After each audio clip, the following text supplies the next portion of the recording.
Good evening and welcome, Chris Upton, live in the house. Something not right here somewhere. I've lost my head.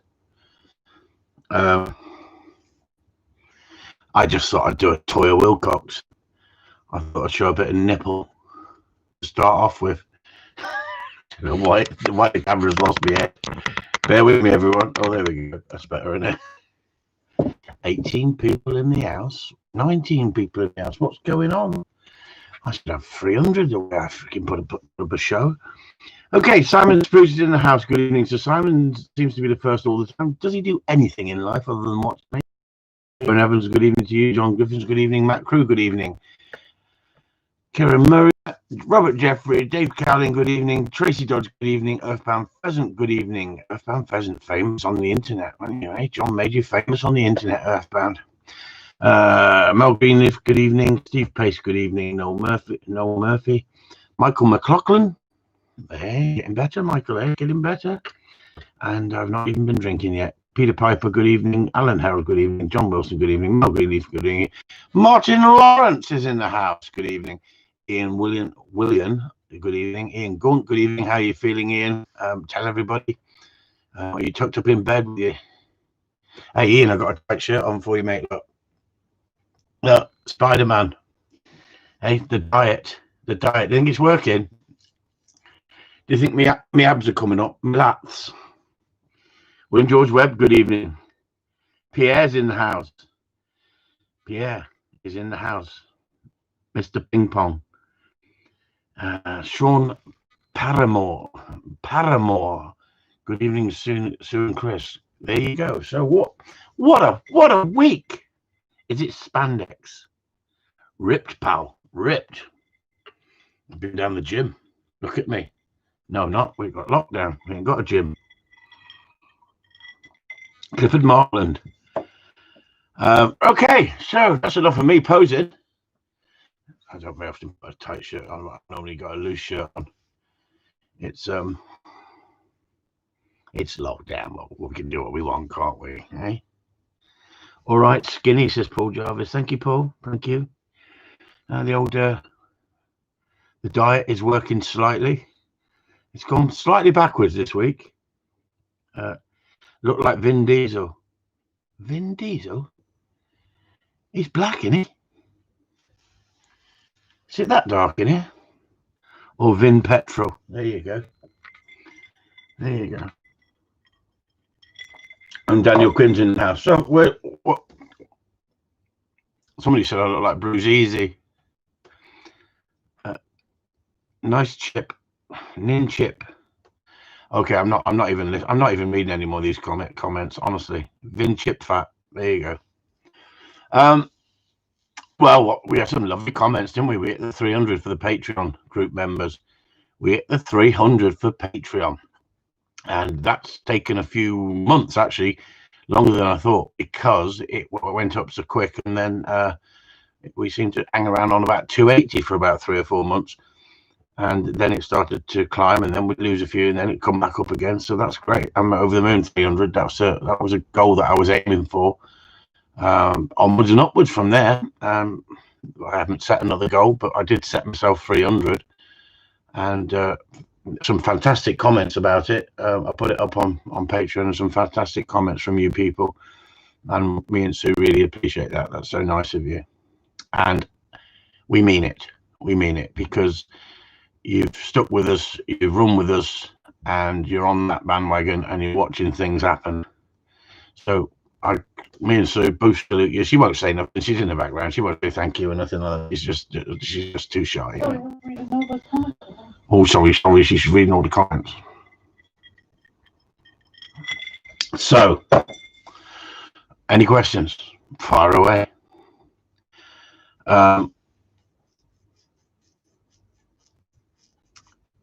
What have I been watching this week? Not a lot. I've been actually working. I've been sorting things out, but isn't the weather horrible as well? Changing so many times, coming in and out with dog training and sorting stuff out in the yard and that. She's playing Candy Crush. I think she probably is, John Wilson. She's probably playing Candy Crush. You're welcome. It's a fantastic platform and a place to be educated. Terrorist. Thank you very much. Yeah. And do you know what? Without people supporting you, I get so many people contacting me in private and going, oh, I love your videos. It's a shame they got taken down, but can you help me with this and can you help me with that? I got to that extent of that busy. I had to do something. And it's nice that we've got a group that we can look after each other. And I think the Corleone Talk is a real asset as well. And you know, you only have to put something on Patreon and everyone goes and puts a picture up on Corleone Talk or a video. And I think it's just a great group. And Kieran Evans says, Chris, I'm just catching up with the Buddy series. Fantastic set of videos, but I was hoping you may go into a little more detail with the spatial pressure video. Right, when we're talking about spatial pressure, that video of that Labrador became very dominant, almost snatching the dummy out of the owner's hand. As simple as that. It was becoming too dominant and too focused on the retrieve. It was becoming obsessed with the retrieve, because, you know, I keep saying to you, get the retrieving into the dog. But once you've got the retrieving into the dog, then you can move on to something else. But she just was obsessed with getting the retrieving in, because success bred success as such. And then the dog became dominant and actually was a big, strong dog and bowled her over a couple of times and would snatch it off her and jump at her. And so spatial pressure is it's such a varied subject, but spatial pressure is a really important subject when dealing with dogs. Say you've got a dog lying on the floor in your front room. You're not supposed to go round the dog. You're supposed to make the dog move out of the way. That's spatial pressure. You're saying, look, hang on, you're not in charge here. Move out of the way. But would you do it if he's not in your way? No, you wouldn't. You wouldn't go to that extent. Raining for 2 days now. It's been raining here for about a week, I think. In and out in between the showers. And we've had high winds today with some Storm Christoph or something coming here, isn't he? So by backing the dog off, showing my dominance that this is my dummy and you will back off, is I'm using spatial pressure. So that's one way of using spatial pressure, but there's lots of ways of using spatial pressure. If you sit your dog up and it goes to move and you move across it and block it off, that is spatial pressure. It's nothing scientific about spatial pressure. It's just you do it without even realizing it. It's blocking the dog off at the right time using spatial pressure. Moving towards the dog when the dog gets up and picks its backside up, if you want it to park its backside, and the dog lifts its backside. The spatial pressure is when you walk out to it and you actually move towards the dog. The spatial pressure makes the dog park its arse back down on the floor. It's knowing how to use spatial pressure. You can actually make a dog move in certain situations if you're over dominant with a dog, and especially on trials. Say you've got a dog sitting there when another dog's on a retrieve and it starts to fidget. You can make it sit with spatial pressure with your movement and your look at the dog. Your look and your hand signal to the dog. You don't have to say sit up. You just have to move yourself. The dog looks at you. Are you going to send me? And your hand is up to say no. Don't you move. Concentrate on me and not the other dog and not the other retrieve. The other owner may be going, get out, get out, get out, get out. And your dog's thinking, I've marked it. Just send me. So all that sort of stuff is the same sort of thing. So that's what we're about spatial pressure. So although it looked like a game, backing the dog up, it was saying this is mine. He was focused on it, but I was saying this is my space. Move out of my space. I'll decide when you can have it. Devin Skinner says my pup tries that sometimes. Is it an issue with the pup? I mean, it gives you retrieve over lovely and occasionally tries to snatch it back. Yeah, you don't want the pup snatching it back, but you don't want to make a massive thing of it at a young age. But that dog was 12 months old and was absolutely full of drive. He needed that drive taken down a little bit, and that's what it was. Haha, Brett. Us northern folk know about rain for sure. You're going to get snow again, aren't you? All right. They're talking about rain and snow. What would you recommend as best way to give young dog, 11-month-old house pet confidence? What's wrong with your dog, Mr. Deakiles? Confidence. Don't give the dog any discipline to start with. As a youngster, don't give it any obedience training as a youngster. Do you know the most bold dogs I've ever seen is dogs that have been allowed to just get away with everything, and they're jumping from one settee to another in somebody's house, and they're running up to people and barking, and they're just taking over. They're the ones that they're not anxious. She's very anxious. Well, the problem with a lot of the breeding these days, that's what people are doing. They're breeding off stuff that is anxious, and so you've got it in the genetics. But the more you pamper an anxious dog, the more you try and reassure an anxious dog, that creates more problem. So I've been told you. All right, sorry, something else is going on. I'm just reading some of the comments that are coming up. I'm trying to work out what they're saying. James Townsend, not a question, but great debate on castration in Corleone Talk. Yes, it was, James, yeah. So thank you for that, and his balls are staying. Yay! Good for that. We're all happy about that. Do you know what? I'm still intact. Just so I let you all know. And Sue can still cope with me. You know, it's training, isn't it, Sue? It's training, isn't it?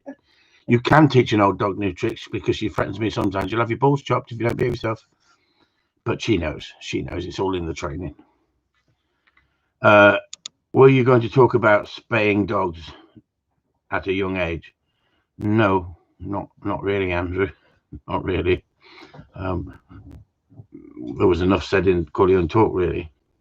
Good decision, James. Well done, mate. Well done, sir. And the thing is, it's like, let's just go onto that subject for a second, because Andy said talk about it. Vets have got one objective, haven't they? Make money. And that's a sad thing, isn't it? If you've got a decent vet, they'll tell you, no, whatever you do, don't do it, because it'll mess up the hormones of the dog. If you're going to do it, make sure you do it later on. You know, at the end of the day, it doesn't affect training. It doesn't make the dog any easier to train. Ask Pierre, because he went and got his dog done. It may stop the dog peeing a little bit, but not always. You know, that's a dominance thing. That's a training thing. Again, you can get the dog out of that a little bit. But if you take your dog to the park where it gets into that habit, you're asking for that trouble. So, you know, I don't believe that there's many advantages for it. Nice to hear from you, Andrew. Oh, sorry, I thought Pierre was on there. It makes them weaker mentally. Yeah, I think it would have made me weaker mentally as well. Okay, so I'm going to stop reading some of these comments, because somebody just now said, Sue, you Robert, nail clippers will do. I mean, my wife is really trying to mess with my head. There was one back here. I don't know where it was now. Where is it? Oh, Prince had his jewels off, didn't he? Prince had his jewels off. Oh, Liam Henderson said, when am I on this waiting list? Taking me forever. I only want to call you online. Who? Liam Henderson. What? Who's Liam Henderson?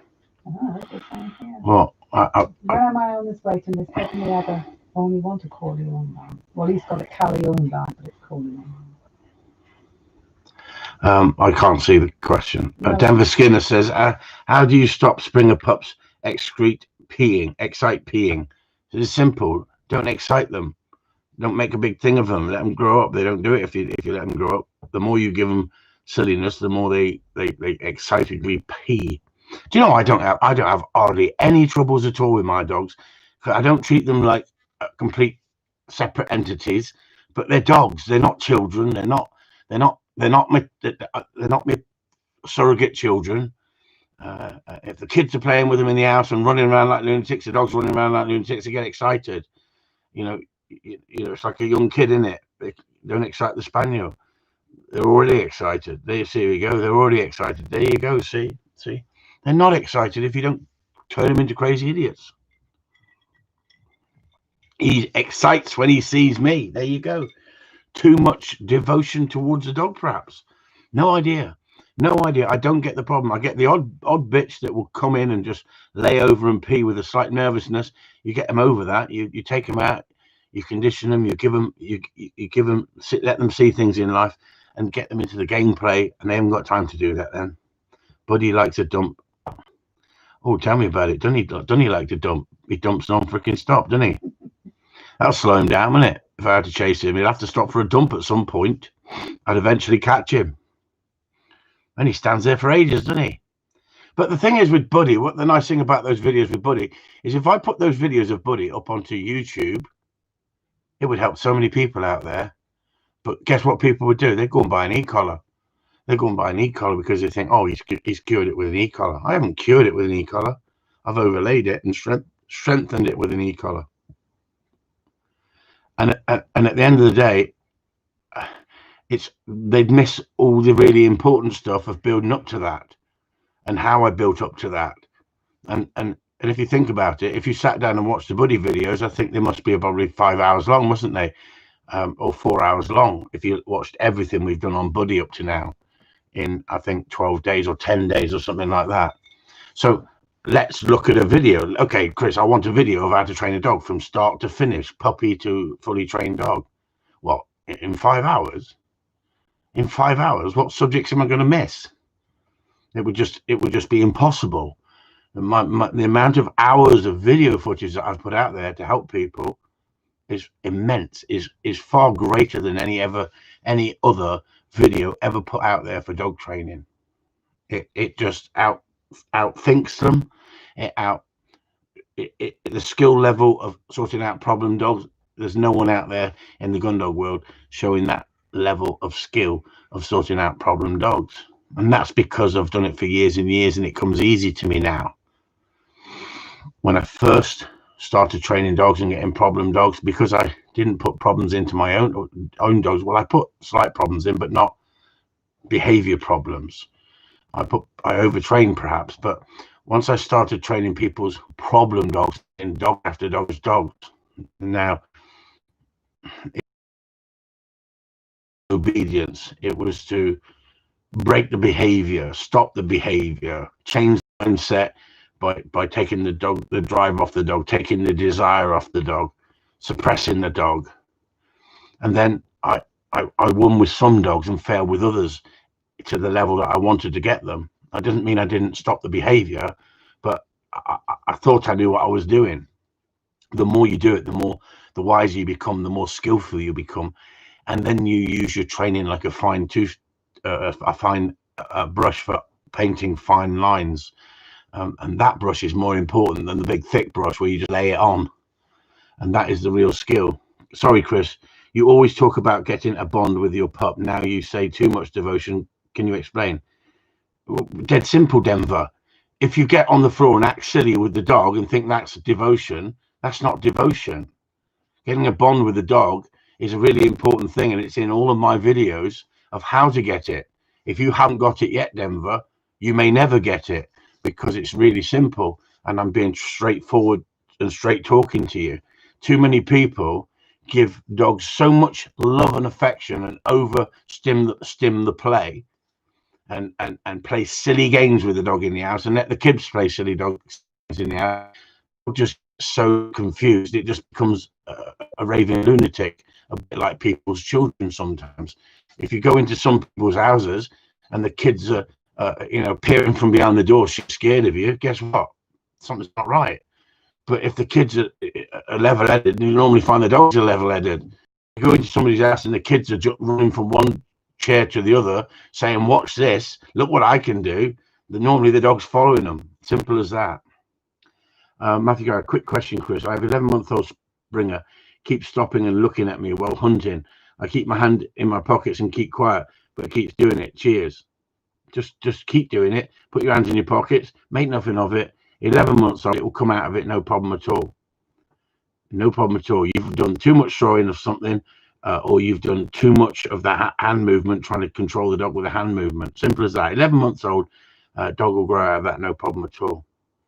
William George Webb, try too hard. Yeah, people try too hard to sometimes bond with a dog. Less is more. Less is more. I keep telling you, less is more. It's like today's video that's gone up on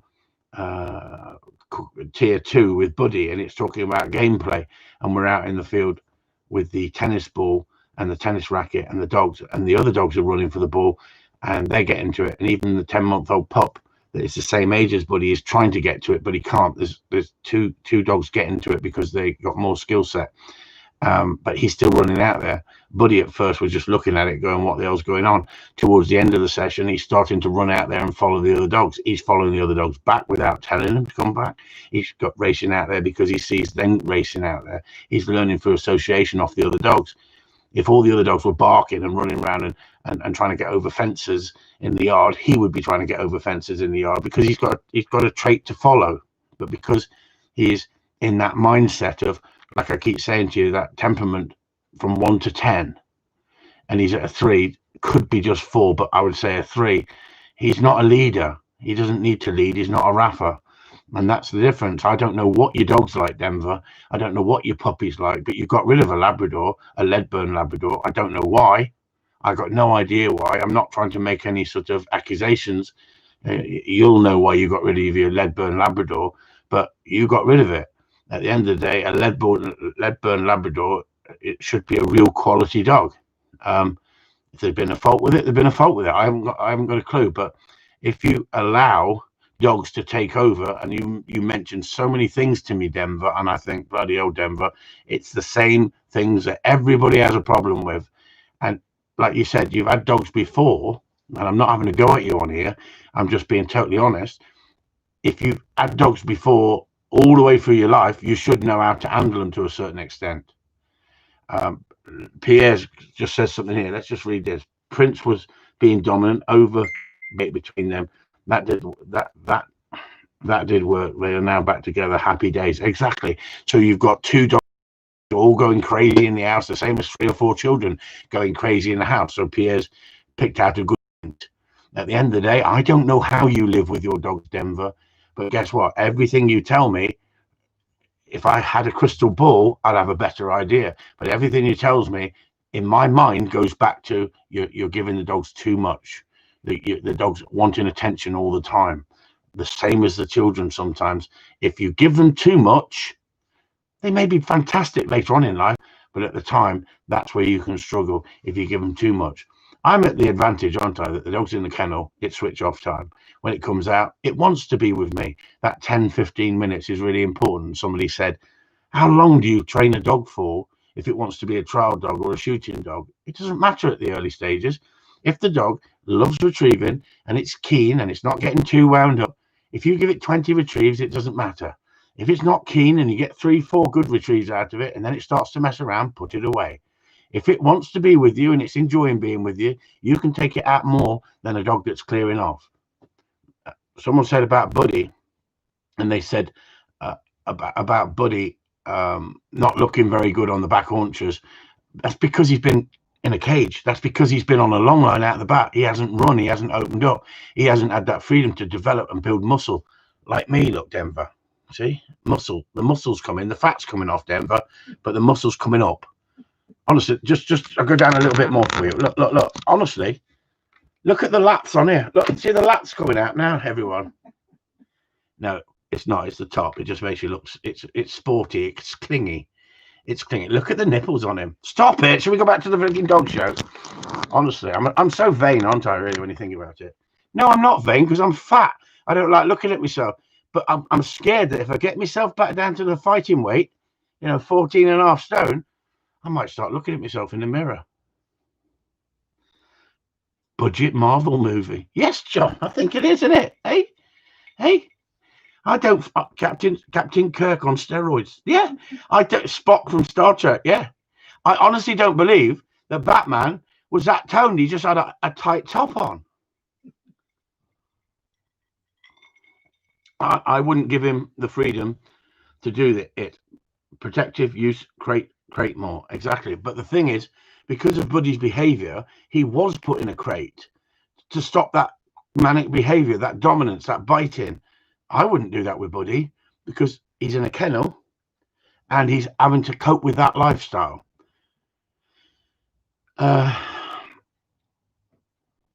Just imagine I could get to the gym as well as lose weight. Honestly, can you imagine that? I'd go back to having a 6-pack again like I was when I was 20.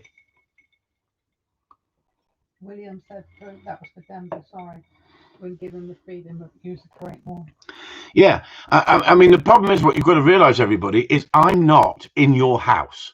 I'm not in your environment. I don't see what you do. And that's not, I'm not having a go at Denver in any way, but Denver asks questions that I think perhaps you shouldn't be asking them questions if you know as much as you perhaps should know if you've had dogs all your life. You know, showing dogs is completely different to a working dog, but there's plenty of good working dog will crash on the settee like behind you and just lay on the settee, and then when you go out, the dog will work for you, no problem. But the thing is I see it so much where people love the dogs. We all love our dogs. I mean, I cry like a baby if I lose a dog. You know, it doesn't mean you haven't got any care for your dogs. I've been looking at this weather and thinking, poor dogs stuck in a kennel, because I haven't been doing as much with the dogs as I would normally do with the dogs. It's in and out in between showers. The 6-pack would be Carlsberg. I used to like John Archer. Anyway. Not at the table's Carlos has got a question. Not the table's Carlos. Chris, just a question. On trialing, what would be the business reasons for getting into trialing? Just curious. Just always wondering about it. I don't trial, so don't know. That's a good question, because I think Earthbound Pheasant asked the same question. I think Earthbound Pheasant asked the same question on YouTube on about trialing dogs. To me, trialing was a shop window to show the quality of my training. It showed the quality of my training. It showed if it could sort of compete with the people up and down the country. I wanted to push myself the same as when I played badminton, and I started off in sports halls and church halls, and then I went into club badminton and played like local club badminton with different towns and that, and different badminton clubs, and then I got introduced up to the county level, and that was so much harder because I'd reached the age of 30. And the problem is you're now at 30, you've got the knowledge to play badminton to a good level, but now you're playing the youngsters who are 22, 23, and they're 6'3", 6'2", and they're like whippets, and they can move around a court like so dainty. Where, you know, I'd played rugby, I'd played a lot of sports, and at the end of the day, you've got muscle, and you've got fat as well of the nice living you've had. And so I was a big lad, and I just couldn't move the same around the badminton court like I could when I was a youngster, but I didn't have the skill when I was a youngster, so I was limited. And going back to trialing at the age that I came into it, it was a brilliant age, because in my 25s and 30s, I was at my peak for quick thinking, movement, timing. And as you get older, and the more people I know older than me, like 15 years older than me, you see they start to lose their time, and they start to lose their quick thinking, their ability to multitask perhaps. And so everything seems to happen slower, and your movements are slow, and you haven't got the balance. And so I don't think you're at your best. I think for trialing, if you've been trialing for like 5-10 years, if you've been running dogs for 5-10 years before you're 30, and you get into trialing at 30, I think you're at your peak with that knowledge, if you've really studied it and gone into it well. And I think that's when you're more driven and determined to chase your dreams. Some people can still chase the dreams when they're older, and some people have worked their asses off and they retire, and then they go, now I'm going to go trialing. But I was fortunate enough to have a wonderful wife we had a business, and she used to say, no, I'll run the business, I'll watch the business, you go off and trial. And I was so lucky to be able to do that at that age. I think I was at my best. It's the same as watching John Archer with that dog. The other day he put on you can see he's just got over the virus. He's not John Archer what he was talking about 25 years ago, you know. And like he says, he's done sport, and now he's reached a stage where he hasn't got that fitness, and so he wanted to do something else. But just because your ability, your mobile ability isn't so good, it doesn't mean you can't trial. But I think that the best trialers are sort of in their sort of 30s to 50s. You could say, well, I disagree with that, because look at Openshaw, he's still winning. Well, hang on, Openshaw's Openshaw, and Openshaw has got a lot of friends in the business, and I bet Ian was better when he was in his 40s and 50s. I think he was at his best when he was in his 40s and 50s. And we all got to accept that, you know, we can't move as fast as we can. We're not as quick as we used to be, but some of us stay fitter than others. So trialing, what makes people move into trialing? Sometimes it's the obsession with winning. Sometimes to just want to push yourself and see what you can achieve. Some people are interested in fame and fortune. Others are interested in breeding quality lines and keep those lines going. This is where you've got to go back to lines like Bishwell and Cresset and you know, all the lines that people bred specifically for quality, you know, and then those lines die away. The Ovara lines years and years ago, you know, you've got Erlinson, you know, with the Gwibbon stuff. You've got Openshaw with Ritex. But guess what? Ian will run any dog. Ian will run any dog. But do they want that dog and then use it for stud and then breed off that? Some people put out dogs to so many other people because they don't want to pay the tax on it. So other people are running dogs in his name and or vice versa and all this. This is politics and money and the tax and how they manipulate the turnover for what they're turning over. Because if you've got a top stud dog, and you're one of the film stars, that top stud dog can make you massive money. So some people chase the money, some people chase the dream. Some people buy into it because they're not good enough to train a dog, but they want the success of standing at the championship and say they've been to the championship. Some people haven't got the capability of running a dog or keeping it to that standard, so it's a bit like a racehorse owner. They will have a trainer run the dog for them and then stand there and accept the awards at a trial. So say you send your film star trainer off to win a trial with your dog and he wins, he'll stand back when the awards come out and you can go up and collect the award because you're the owner of the dog. Some people get a kick from that, other people don't get a kick from that. There's many a reason why people enter trialing, but I entered trialing because I wanted to test myself. So a bit similar to what John said, I wanted to see what standard I could get to. But I'm a bit of an animal when it comes to anything in sport or anything I do in life. I want to win. I want to be the best at it. Does that drive me to be the person I am? Mel Green and Chris, if you take the selling, breeding and DVD books, etc., I don't think many people make money from trialing, do they? I think, Mel, if you do it on a part-time level and you travel up and down the country and you're not a real big film star and you make up a dog, I don't think you're going to make the money nowhere near that these film stars make. And I can take a lady, for instance, A-panel judge Margaret Cox. No, Alice Wise. She's not A-panel. Well, she may be A-panel. She'd be B-panel, I think. Alice Wise. And she has made, she's been to the championship a couple of times. And her husband's a lovely bloke. He's a tractor driver. And he came to me in the backfield once when he was playing the backfield here. And we had a chat. And he says, do you know what? We spend more money chasing her dream than I earn. And it's just plowing money into money. And that's what happens. People are obsessed by it. And they'll go to the top trainers in the country. They'll pay the top trainers to train their dogs. And then once the top trainers won with the dog, they'll run it down in this part of the country and pretend that they've trained it. There's so much going on. It's unbelievable. So Mal's right. You know, by the time you travel, by the time you put your expenses, your fuel, the commitment you put in, that's why I believe that those people should be asking for, evening, Chris.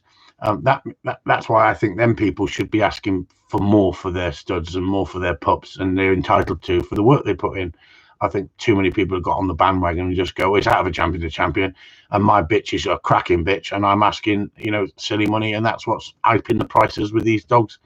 So, you know, that's the difference. Hang on, Sue. Chris, what is the difference between a panel, an A panel and a B panel? An A panel is the senior judge, and a B panel, to become a B panel, you've got to have won a trial, a novice trial, but you've really supposed to have won a number of novice trials and been on the scene for a while, and then you've judged a number of trials under different judges, and then you'll get put through to the panel up to their kennel club to see if there's any objections, and normally a club will put you through. Normally your own committee will recommend you and put you through, but if you've got politics and all that shit like I had, they won't put you through to the panel, because they don't want you to climb the ranks, because as soon as you start getting your panel status, people are asking you to judge up and down the country, and they can stop that, because if they don't want you to judge, they can stop it. So although I've judged a number of trials, I've never reached panel. They've never put me forward as a panel judge, because I upset the people down here. And what they did, they then told everybody in this area in the southwest that he's a troublemaker. They believed it. So for 5-6 years that my name was shite, until I proved myself wrong. I proved them wrong. Another fight I had to take on. You're still shite down here. And I'm still shite down here, Sue says. That's very nice, isn't it? She's great, isn't she? And like John was saying on that phone conversation about, I'll run the Corleone dog down here. Don't waste your freaking time. As soon as they see Corleone down here, they go, don't let that dog win. Whatever happens, don't let that dog win. You got no chance. But that's the problem when you're good at something. It's a good, it's a great thing, really, isn't it? You've pissed them off to such an extent they have to cheat. They can't. So why should I want to run with a bunch of idiots and hang around with a bunch of idiots? But don't get me wrong. Don't get me wrong. I'm not slagging off trialing completely. Some wonderful people in trialing. I've got some great friends, but they keep their head below the parapet. And we were talking about this on Patreon the other day, and I asked the question: if you saw something and you saw cheating, would you say anything? And 2 of the members on Patreon said, no, I don't think I would. I'd just keep my head down and get on with it. Hey, more sensible than me. But don't forget, I'd been doing it for 10 years before I took on the establishment, and I've been winning. I've been doing it for 10 years. So what happens is you get a running card, and on the running card, the judges shouldn't really look at the running card. They shouldn't be looking at pedigrees. There's a golden rule, really. You should not be looking at the running card, but they do. They do. It's as simple as that. So they know what's on the card, and if they're a friend of a certain person in a certain group up and down the country, and that dog's name comes up, its affix comes up. Let's just say like Ritex comes up, and they're friends with him, and they know where that dog come from, the story of that dog. That might get the nod over another dog down here that's got no known affix. And when we say known affix, mine is Corleone, and other people have got their own affixes. And the reason I've got an affix is because I wanted to start my own breeding lines and start breed quality pups, and that's what I've done over the years, and I'm proud of that. The amount of pups that I've sold over the years that have turned into fantastic dogs, that means so much to me. So trialing is a double-edged sword. Some people are in it for the right reason, and some people are in it just for the money. So if that gives you that answer, go on then, Sue. What are you saying now? Henry Hayeswood asked a question earlier. Go on then, Sue. Read it out. Evening, Chris. Evening, Chris. Looking at getting a spaniel this year, and would like to give a failed gun dog a chance. Do clubs or societies give up dogs that don't make the grade? What happens to them? I don't know if clubs and societies give them up. There's plenty of trainers out there who will sell you a part-trained dog because it's got a problem. It depends what skill set you've got and what you're looking for. Do you want a bag of nails that somebody's messed up and you might not know how to turn around? Or I don't think they give them up for nothing. I've never seen anybody give up a dog for nothing. I'm like, take that dog and off you go. I don't want it, because they're just wheeling and dealing with each other, selling each other their own messed up dogs. There's so many of them. I mean, that's another thing that people don't really see in the trial world. How many people will go through 15, 20 dogs before they get a good one? And so the obsession to get that good one, to get them to the championship, because don't forget, it's a commitment to train a dog. I think it takes good 2 years to train a dog properly. Okay, I've won with a dog at 16 months of age on a trial, but it was very immature, but it was doing everything right. And then, I've won with 3-year-old dogs that could go straight into open stakes, and they proved themselves in open stakes as well, picking up awards in open stakes in the same season. It depends when the dog was born. It depends, how much work you've got into the dog, whether you've shot over the dog. Some people don't shoot over the dogs. It doesn't mean they're a good trial dog. It doesn't mean they're a good working dog. But on the day, a bit of luck, you might be all right. You know, some of these people who can run dogs in tests, but they can't run them in trials. You know, it's the trial world is a different world out there, and I've not pulled away from the trial world completely because I still got a passion, but I say it the way it is, and it upsets so many people. But I'm respected as well for what I say. I'm respected for the way I handle myself, and I just don't name names and drop people in it from hearsay, what someone else said. I stand for what I've seen and what I've witnessed, and I stand up for what I believe, and that's my way of thinking. Got to consider if a professional can't fix it, can a novice, assuming that professional knows what he's doing? James Townsend, good comment, James. But guess what? Some of these guys who class themselves as professionals, you know, they're builders, they're bricklayers, they're plumbers, they're van drive salesmen, you know, they're car salesmen. I can point so many of them out there to you that they don't do it full time. They don't train dogs full time. I haven't got a kennel out there that's a boarding kennel with 150 dogs down there barking their heads off, have I? How many dog trainers do you know who are professional dog trainers and they've got a boarding kennel? That would be like suicide to me, cleaning out shit all the time and having barking dogs up and down the kennel and having to open up and close the door for £13 or £15, whatever you charge per person, per dog, per day. I wouldn't find that exciting. I'm a gun dog trainer. I can put my title up there and go gun dog trainer, not pet facility or boarding facility. But to integrate the two is a way of making money, isn't it? But is money everything? Is money everything? Would I want owling dogs out there with my dogs? No, I wouldn't. That's not. I like quality of life. Quality of life. Quality over quantity, and yet it used to be quantity over quality. Peter Taylor's got a question. Sue's laughing in the background for some reason. I don't know what the hell she's on about. I think she's thinking about sex again. Every 20 seconds. Every 20 seconds she does. I do it every 10 seconds. She does it every 20. She's just such a horny devil. I'm losing so much weight, everyone. Move on. Peter Taylor. Evening, Chris. Good evening, Peter. How would you solve a problem? Like Maria.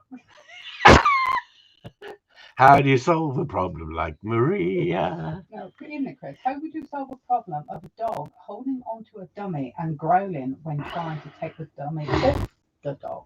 Listen, Peter. Which dog? Listen, Peter. Listen, Peter. I have a crystal ball. I have a crystal ball. And inside that crystal ball, I can see a black and white spaniel. And that black and white spaniel is related to Harley Quinn. And he's a mate of yours. He's just up the road. And he's already contacted me. So, shall we answer his question? It's really, really simple. It's really simple. I need to see the dog. I'm not making excuses. I need to see the person. I need to see the dog. Is it aggression? The dog is being territorial with the dummy and growling. Is it just being slightly dominant because the owners allowed it to take over?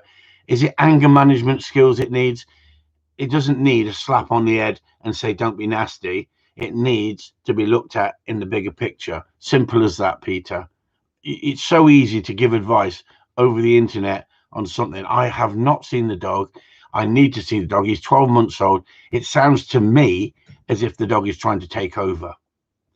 And you have to stop that behavior. But you don't always go in and stop that behavior because other things could cause it. We're watching. I thought I went dead then. Did you see I froze then?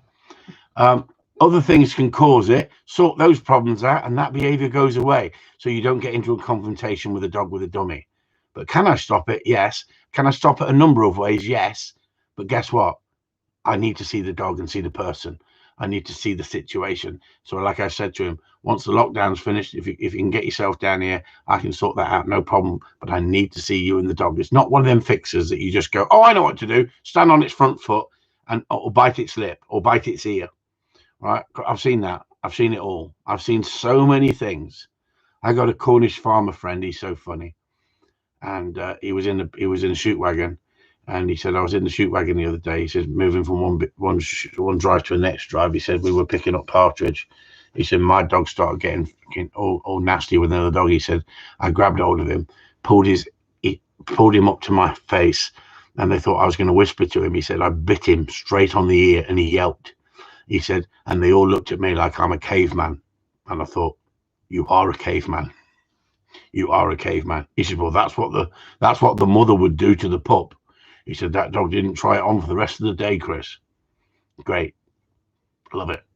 So that's your problem. If that's what you want to tell him, grab hold of it, pull it up, bite it on the ear, and go, I'm a caveman. I only did what the dog would do to the other dog. No. I need to see the dog. So I'm sorry, Peter, but he said that's what I said to him. It's a lovely dog. It's a lovely dog, and they're normally the soft ones who become full of themselves. Don't take much bringing back, but you can mess them up. If he goes in firm with the dog and the dog is too dominant with him, he could end up in trouble and causing a confrontation. So it's a really important thing that William George West said hard mouths go hand in hand with growling. Hard mouth. I'll read that again because this will be interesting. Hard mouth go hand in hand with growling. Right. You've lost me on that one. You've lost me on that one, William. James Townsend, got to consider if a professional can't fix. Oh, there you go. So we have a few people who have got the COVID virus. Just checking up on you. You're still alive, everybody. And how you're coping. It's what losses we've had in the last 2 days is frightening, isn't it? And but the thing is, there's so many people got it, so the percentage of actually dying, I'm not trying to be Mr. Doom and Gloom, is quite good, isn't it, that you're not going to die. But I wouldn't wish it on anybody. So anybody who's got it in the group, and there's been a few people in the group, you know, we're all thinking about, yeah, I'm still living, good lad Ian, keep going and keep breathing. Like they say though, I'm not a doctor, but I've been listening to it a little bit. If you start having real breathing problems, you get yourself down the hospital, because they get you on the oxygen, they can level you off again. If not, I wouldn't want to be put out on one of them. Do you see them turning people over in them beds? About 6 people to turn a 9-stone person over in a bed. They'd have to get a freaking crane in for me, wouldn't they? A JCB. They'd have to turn me on a JCB. They'd have to keep me outside. They'd have to put me in that big hospital, wouldn't they, in London, where they can bring a JCB in and freaking turn me over with a JCB. I always remember watching the Bruce Lee film where he did his back in and they could turn him in the bed and actually turn him. I thought that's what they need. Them beds, you can just turn you, flip you straight over and then flip you back again. So we're all thinking about you guys out there. Oh, bastard, Ian said the bitch isn't mine yet. Ha ha ha ha. So the thing is, after writing it, I thought, should I have wrote that? Or was that just being a little bit blasé, jokey with him? But no, I'm serious. If anything happens to you, can I have your dog? It's a cracking dog. You should be over the moon about that. If I said, we'll try and sell it for you, then that would tell him it's no good, wouldn't it? But okay, so how long have we got? 48 minutes. I thought it was so funny. That's it. I mean, I appreciate that. And the thing is, it's working people out, isn't it? And you know, hoping they got a sense of humour. But Jarvis says she's mine. I live closer. Yeah, I did see that, Paul, you bastard. Like you're over it. Yeah, but you're only into show dogs, Paul. we got working dogs. You got show dogs. Anyway. Keeping it light-hearted. Yeah, that's it. I think we got to keep it light-hearted because, I mean, at the end of the day, it's a horrible situation. But if we all went into doom and gloom, I mean, I personally would be quite concerned if I got it because I'm a big baby. You're not, are you? She says I'm not, am I?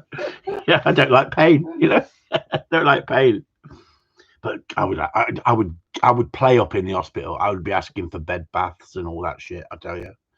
Actually, if you do get paralyzed in the bed, you are having shit in the bed, aren't you? That's the problem, isn't it? That don't sound nice, is it? Having to crap in a bag. It'd be like one of them, what's name, curries, wouldn't it? Nurse Sue. No, she couldn't nurse a freaking flea, mate. I'll be moving to the caravan. She'll be moving to the caravan if something happened to me. She says she hopes she gets it before I do. Freaking not right in the head, that woman. She hopes she gets it before I do. If you get a cold, it's like, oh. See that? Oh. See that? Who needs friends when you've got enemies like her, eh? So I'm just keeping myself isolated and topping myself up with the old whiskey.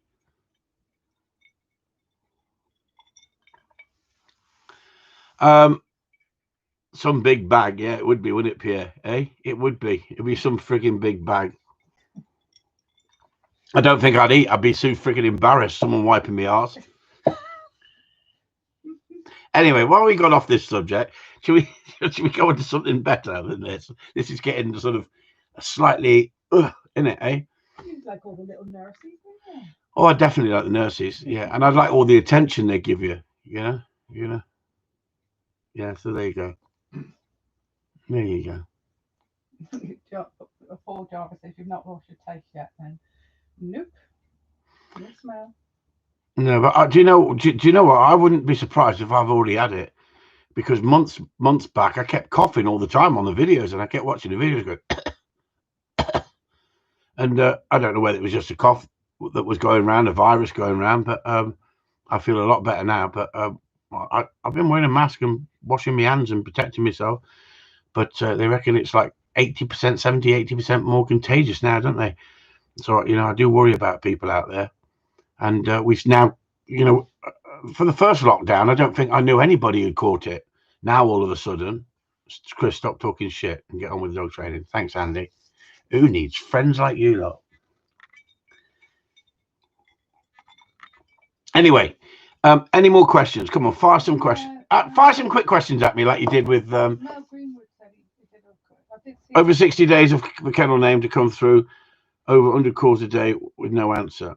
What with the Kennel Club? Yes, Mal. Yeah, it's absolutely ridiculous. Absolutely ridiculous. And they're trying to tell me what I should be doing. Okay.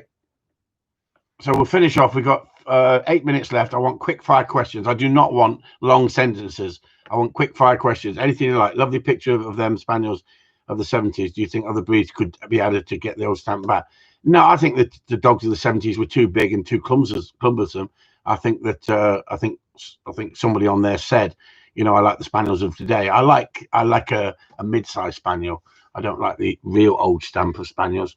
They've definitely got quicker. They definitely got pacier. But are they a better dog? I don't think so. I think in them days they had bigger engines on them, but people couldn't hold them. Simple as that. COVID or kennel cough? Kennel cough all day long. Do you treat your dog's own wounds? My granddad used to stitch them up. So I use super glue, hell of a lot.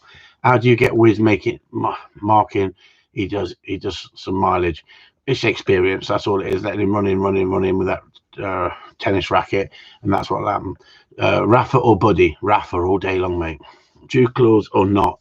Get them off. Front ones, get them off without fail. Causes a problem. Any good vet should have done that when they docked them. If the vet's done it and they've not noticed them, they're an idiot. They shouldn't be docking tails. YouTube or Patreon? Ooh, which one do you prefer? Well, Patreon earns me money, but I do like YouTube. But I do like Patreon because of the group people in it. But now I'm waffling, you bastard. That's a silly question. But I did like YouTube. I love being able to put videos up on YouTube and let the world see them. And they used to have a lot more views than they do on Patreon. But that's the way it goes. Color preference: liver and white. Rafa or Sue? It's questionable. Yeah, but he shits, but I clean it. Half dock or 34 on a cocker? Don't know what you're on about. Half dog or 3/4 on a cocker? I don't know what you're on about. You mean I want it like a trial dog? I don't want it up the arse. 3/4 is too long. It's 3/4 and take a tiny bit off. But I know what to do it because I've done it for years. But blondes or brunettes? All of them. Cocker or springer? Don't be silly. I know. Why Barry E. Don't be silly. They're still trying, aren't they? Yeah, still trying. Message Road. Terrorist. Do you prefer a dog or a bitch? Don't mind. I honestly don't mind. Do you, John Archer or Mark Wilson? What, for beasting? Mark Wilson was funnier. But John Archer's more sensitive. Come on, then. Come on. You got another 6 minutes yet. You're not firing them fast enough.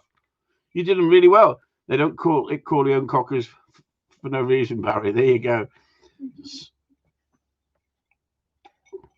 Any preference on slip lead, 6 mm, etc.?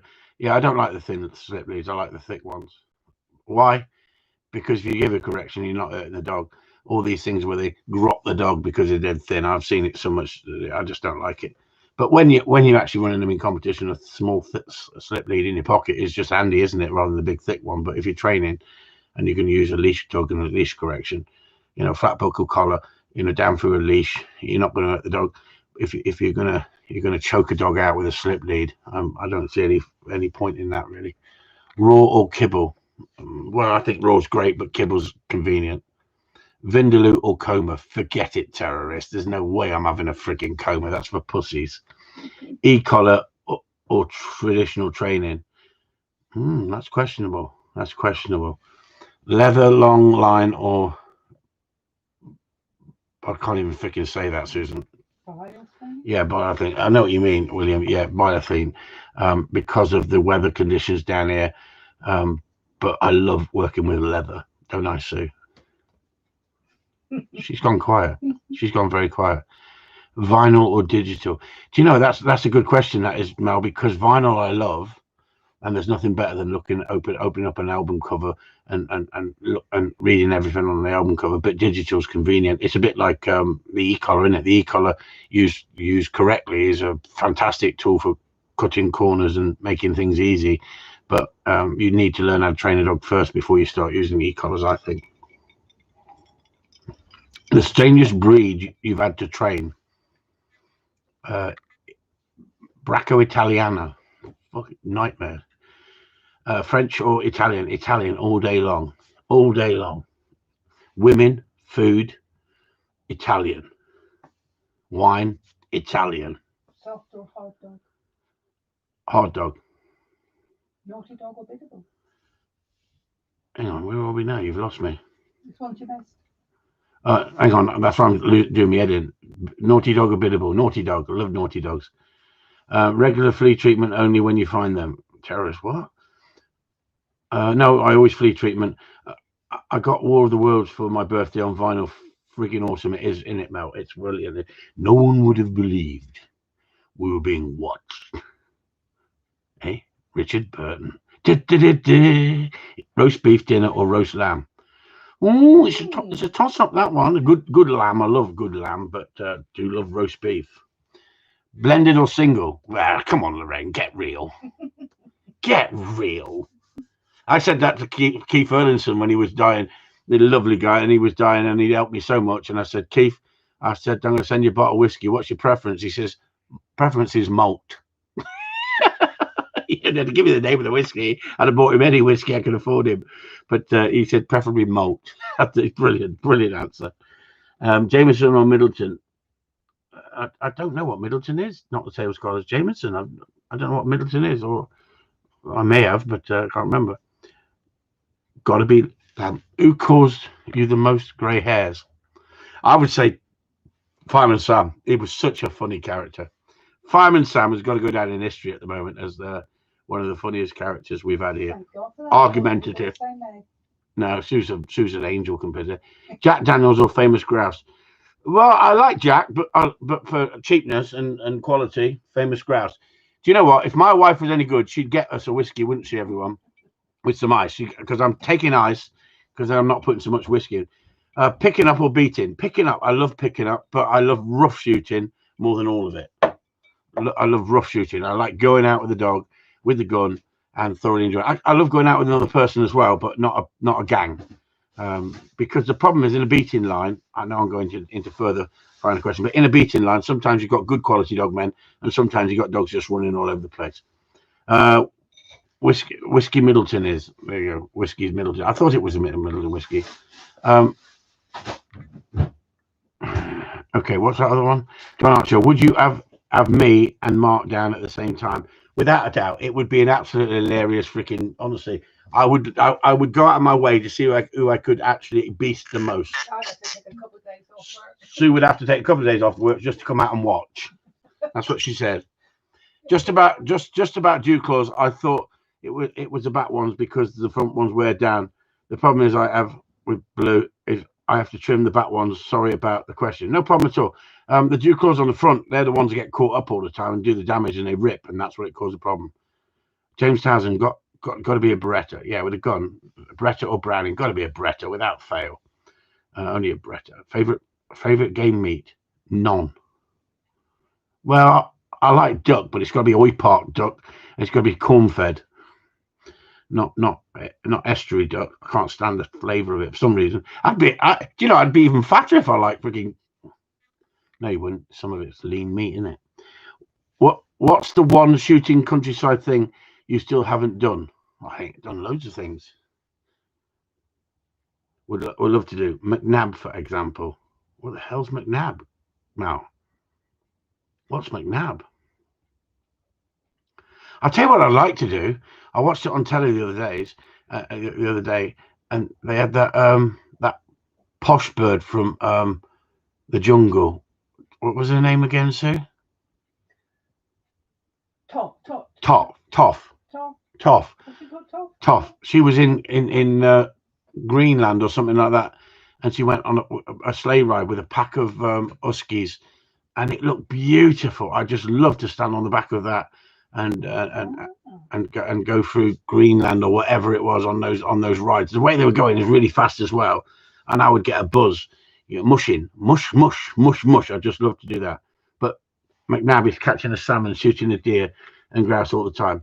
On the same day. No, I haven't got. I don't think I've got any sort of to die for situations like that before I die. No, I think I've enjoyed myself and done quite a bit. Terrorist, Katie Price. What the friggin' hell's this? Don't mention Katie Price to me. She's freaking horrible. No, I'd rather bend Peter Andre over a freaking table than Katie Price. You dirty bastard. I'll tell you what, did you see Peter Andre's girlfriend, his new missus, his new wife? She's a doctor. She's class compared to Katie Price, isn't she? How the hell can you go from Katie Price to that girl? Jesus Christ, it's like me having Sue and then a doctor. Imagine that. Doctor, I've got a wart. Could you stop a horse on a sixpence? Yeah, no problem at all. No problem at all. I as a kid, I used to play cowboys and Indians. Paul Jarvis, Chris on Clydesdale. I don't know what that means. John Archer, what does Chris Upton do when he's not thinking or talking about gun dogs? I like politics, funny enough, but I like listening to really deep stuff, psychology. A rocking horse doesn't count. There we go. I met Katie Price, rudest, roughest person I've ever met. Mel Greenleaf. Yeah, I wouldn't. I could imagine.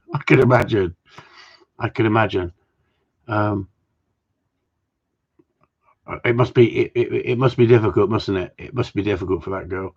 But look how much stardom she's had, and look how much she's put herself out there on the wide world web, and been bankrupt so many times, and been into so many relationships, and told the stories and all that. It's unbelievable. Anyway, we got her now, you lot. So I nearly said something else then. I did say something, didn't I? So I was going to say bollocks to all of you. Peter Taylor, National Hunter Flat. Oh, frickin' come on, Peter. It's over the sticks, mate. Over the frickin' sticks. There's no comparison.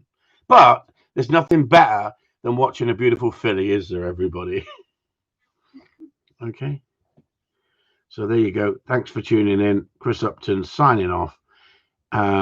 If we get, I just want 10 yeses in a row. If we get 10 yeses in a row, we'll go over to Corleone Talk, but we have to have 10 yeses in a row. If anyone messes it up, then we don't go over to Corleone Talk. So it's just a yes. So you have to stop your bollocks and say yes. If there's no 10 yeses in a row, there you go. Somebody dropped in with the bollocks. See, we did this last time. You bastards, honestly. We're going to have 10 yeses in a row, not 10 yeses. 10 yeses in a row. Oh, no. then someone will drop a bollocks in, and then we've had it. Come on, Sue, can you count them? It says yes, they've all asked anyway. There you go, guys. Oh, no, says Frank Casey. Now we'll go over. So we'll see you over there. If anybody wants to go over to Corleone Talk, we'll go over there and we'll have a chat. I'd like somebody else to run the evening, and I'm going to pick somebody out and see if they've got the bottle to do it. And it's going to be hopefully one of the people who is in tier 2. Let's see how you run the show. So come over if you want to. Thanks a lot for tuning in. And Chris Upton signing off. Catch you all later. Cheers.